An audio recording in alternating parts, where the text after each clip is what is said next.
In this video, I'm going to show you about linking scripts back to the Unity editor.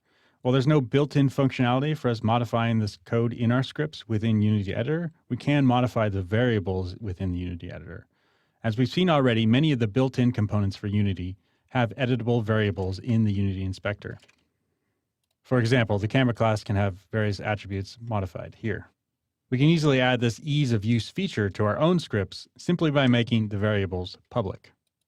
In the scripts we've written up until now, we've mostly been using variables without a scope explicitly defined. In C#, this defaults to private scope.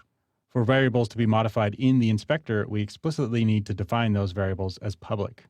This does have limitations. The inspector can only show data types it knows how to modify.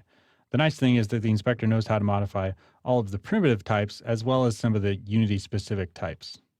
The interface for each data type is specific to that data type and will be checked for valid input. For example, let's take a look at this in the editor. Clicking on the sphere, which we have a link to the editor script attached, we see that it has various values that are editable, and they are defined here in the script.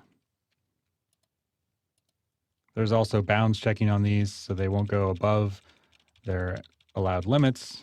You can't type other characters in there, so we can't do 995 point something because it's an int value.